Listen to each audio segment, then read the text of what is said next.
Bonjour Thierry Ardisson. Bonjour Patrick. Lunettes noires pour nuit blanche. Salut les terriens. Tant d'émissions mythiques. Vous avez bouleversé l'histoire de la télévision française. Vous êtes un amoureux de l'histoire tout court. Et on le voit avec un livre qui s'appelle Les fantômes des Tuileries, donc qui est publié chez Flammarion. Vous êtes un nostalgique de la monarchie ? Non, je suis pas nostalgique et je suis pas non plus, disons, je ne fais pas partie des gens qui aiment la monarchie parce qu'il y a des princesses, il y a des carrosses, etc.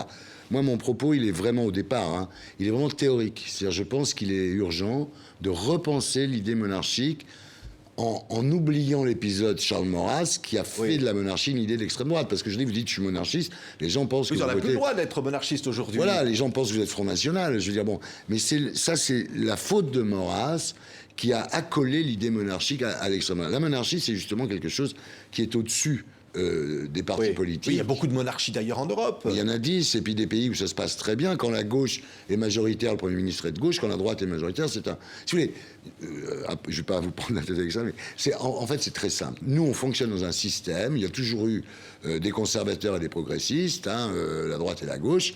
Nous, dans le système actuel, républicain actuel, on choisit comme arbitre le capitaine d'une des deux équipes. C'est-à-dire, c'est comme si on faisait OM-PSG, et puis on disait, finalement, on va prendre le capitaine de l'OM pour arbitrer le match, ou le capitaine du PSG. Personne ne penserait à ça. Enfin, ça semblerait saugrenu. Bon. Nous, si que ce soit François Fillon ou un autre, l'année prochaine, enfin, au printemps, oui, mais ça sera jamais...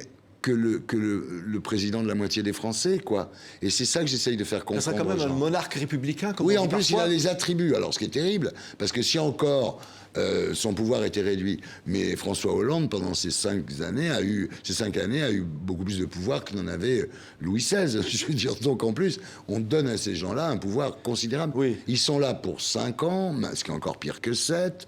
Je veux dire, c'est un système, personne ne se rend compte à quel point c'est aberrant. Oui, mais la monarchie, ça n'est pas démocratique. Mais si, c'est démocratique. À partir du moment où vous avez des élections, en Angleterre, par exemple, en ce moment, c'est la droite qui est majoritaire, le Premier ministre est de droite.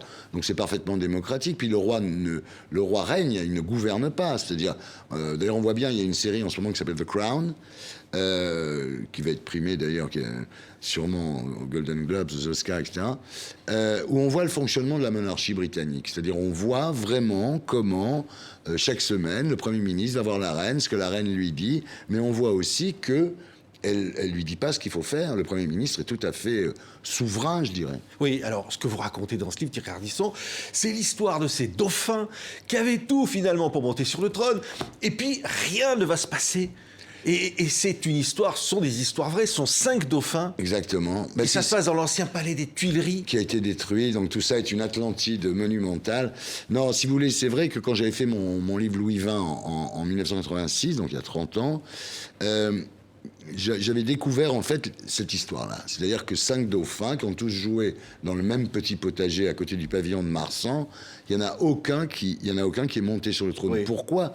Parce que le 19e siècle est un siècle extrêmement bouleversé. C'est-à-dire qu'il y a eu la République, il y a eu l'Empire, il y a eu la monarchie. Puis on est revenu à la monarchie, on revient à la République. Voilà. Et donc en ça que le 19e siècle me fascine, c'est que c'est un siècle incroyable, quoi. On dirait que ça a été écrit par un scénariste. Regardez cette histoire de Napoléon III qui revient, et qui chute à cause de la bataille de Sedan, il chute en quelques jours. Enfin, pareil pour Louis-Philippe, qui est très bien installé, et puis qui chute aussi en quelques jours. Enfin, c'est un peu un vaudeville tragique, avec des gens qui rentrent et qui sortent, des portes qui claquent. Oui, et un romantisme derrière tout ça, avec des fantômes. Vous appelez ça les fantômes. Vous dites, par exemple, il y a le petit homme rouge. Oui. Alors ça, évidemment, ça, c'est le fantôme d'Henri II. C'est une légende, parce que quand le palais des Tuileries était construit, il y a Catherine de Médicis, a fait commettre un crime. Et l'âme, disons, le fantôme de ce personnage revient hanter tous les monarques les uns après les autres jusqu'à la fin pratiquement du 19e Alors, siècle. on voit là sur les anciennes Tuileries, donc étaient incendiées, rasées, détruites par les Républicains. Vous êtes nostalgique de ça, vous dites aujourd'hui à la place il y a une bouche d'égout à Paris. C'est vrai qu'à l'endroit où était le pavillon central des Tuileries, aujourd'hui il y a une bouche d'égout. C'est-à-dire qu'en fait on a appris, l'histoire est écrite par les vainqueurs. Donc effectivement, nous on nous a appris que les rois étaient d'infâmes tyrans, qu'à l'époque des rois, le peuple souffrait. Enfin, je veux dire, bon, c'est des racontards. Il y avait sûrement des malheurs à l'époque. Bon, enfin, il y en a aussi aujourd'hui. Enfin, tout ça, c'est écrit par les Républicains. L'histoire est écrite, évidemment, par les gagnants. Donc, pour l'histoire des Tuileries, moi, on m'a toujours expliqué que c'est les communards, donc, qui avaient mis le feu aux Tuileries pour empêcher l'entrée des troupes versaillaises. Voilà, c'était ça qu'on m'a dit. Donc, ils ont incendié l'hôtel de ville, les Tuileries, tout ça. Bon, pas du tout, mais pas du tout. Ils ont incendié les Tuileries comme les talibans ont détruit les Bouddhas de Bamiyan, comme Daesh a détruit les temples de Palmyre. Ils ont détruit les Tuileries parce que c'était le symbole de la monarchie et ils l'ont brûlé. C'est-à-dire que c'est pas ça, c'est qu'ils ont passé une journée à mettre de la poudre à certains endroits, de peindre les tentures avec de la poix pour que ça prenne plus vite feu. Enfin, ils ont miné le truc. Bon, et après ils ont foutu le feu et ils ont bu des coups en regardant un peu comme Néron à Rome, en regardant le palais brûlé. Donc ce que je veux dire, c'est que ils avaient sans doute de bonnes raisons de le faire. Enfin, je ne porte pas de jugement moral, évidemment, sur les communards. Enfin, voilà, ça a été détruit juste parce que c'était le symbole de la monarchie, comme il disait, l'antre des tyrans. Oui. Et moi, je suis favorable à la reconstruction des Tuileries. Oui, alors ça coûterait, vous dites, 300 millions. Vous allez suggérer ça au prochain président de la République? Écoutez, je pense que les gens le savent. Je pense que Maurice Druon a été le porte-drapeau de cette affaire pendant des années. Je l'avais reçu, d'ailleurs, dans Tout le monde en parle pour ça. Je pense que ça coûte 300 millions qui seront financés par les banques, donc le contribuable, lui, ça lui coûtera rien. Mais en revanche, ça peut rapporter beaucoup d'argent à la France parce que les touristes qui viennent en France, ils ont vu déjà la Tour Eiffel, ils en ont vu beaucoup. Alors, il y en a des nouveaux, mais enfin là, c'est quand même très connu. Là, on va leur dire, écoutez, voilà, il y a un nouvel endroit à Paris à visiter. Ça s'appelle les Tuileries. C'est là où ont régné les empereurs et les rois français. Mais ça va être bourré du matin au soir. La banque qui va donner les 300 millions, elle va s'y retrouver très rapidement. Oui, mais alors vous, l'animateur, Thierry Ardisson, vous êtes au cœur de l'actualité tous les jours. Pourquoi cette envie comme ça d'aller dans cette histoire, dans l'histoire? Je pense qu'on ne peut pas juger le présent si on ne connaît pas l'histoire, si on ne connaît pas le passé. Et c'est vraiment un grand défaut de notre société, c'est qu'elle manque beaucoup d'histoire et géographie, bizarrement. C'est-à-dire quand je regarde les chaînes info, par exemple, on a l'impression qu'il n'y a que la France qui existe, il n'y a jamais rien. Alors, il y a des chaînes géographiques, heureusement, mais il y a des chaînes historiques. Mais enfin, dans le mainstream de l'info, on oublie, on vous parle d'un pays comme si tout le monde savait ce que c'était, alors que la plupart des gens ne savent même pas de quoi on parle. On prend jamais exemple sur le passé pour essayer de comprendre le présent. Enfin, je trouve qu'il y a un déficit culturel à ce niveau-là qui est énorme aujourd'hui. Oui. Alors, vous nous parlez, par exemple, de Louis XVII, et puis d'autres, mais à chaque fois, on voit que ce sont des destins incroyables, et souvent tragiques. Louis XVII, c'est terrible, il va subir un lavage de cerveau, il va accuser sa mère, Marie-Antoinette, de l'avoir violé. Mais vous voyez, Patrick, quand je disais tout à l'heure, l'histoire est écrite par les vainqueurs. Quand j'ai publié ce bouquin, il y a quelques semaines, les gens m'ont dit, beaucoup de gens qui l'ont lu m'ont dit, oui, c'est bien, mais dis-moi, ce que tu racontes sur Louis XVII, là, c'est faux, t'exagères. Je dis, mais pas du tout, c'est la réalité.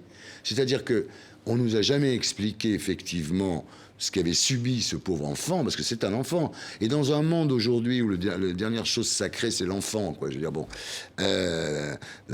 d'où les scandales de pédophilie et tout ça, parce que voilà, c'est un sujet, l'enfance. Et là, on prend ce gosse, on l'arrache à son père et à sa mère, alors qu'il a que 8 ans. On lui fait boire de l'eau de vie, on lui donne des pilules d'opium, jusqu'à ce qu'il dise « Je suis un bon citoyen, vive la République, vive la Révolution ».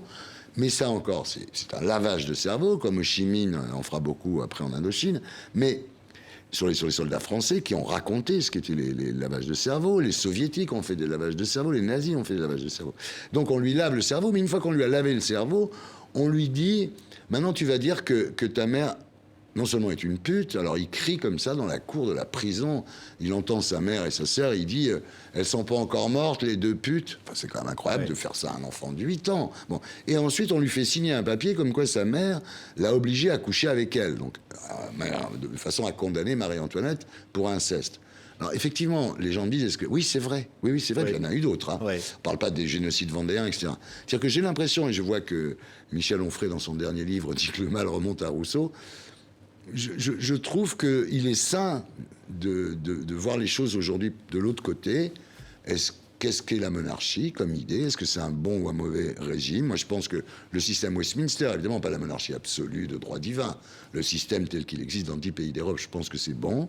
Et puis aussi la révolution de voir tout ce qu'elle nous a apporté, la révolution, bien entendu. mais voir aussi quand même dans quelles conditions ça s'est fait, quoi. Merci beaucoup, Thierry Ardisson. Vous êtes aussi producteur de cinéma, tiens. Oui. Hein, Il a déjà tes yeux, Aïssa Maïga, Louis Jean-Baptiste, voilà. qui va sortir. Voilà. D'autres films, oui. Oui, oui, je prépare un film sur le Palace. Quand je vois le succès de La La Land, je me dis que c'était apparemment une bonne idée. Oui. Mais moi, je fais du cinéma à la française. Pas à la française. C'est-à-dire, moi, je fais du cinéma de producteurs, donc c'est un peu plus compliqué, Oui. mais j'avance. Et vous n'aimez pas trop le cinéma subventionné, j'ai vu, vous l'avez dit. C'est-à-dire ça. que moi, ce que j'aime pas, c'est qu'en France, vous savez, prenez le coffret des Césars, par exemple. Il y a 260 films. Bon, il y en a 5 de bien. Donc le cinéma subventionné, c'est formidable, évidemment. Je suis pas contre le cinéma subventionné. Je trouve que ça rend paresseux.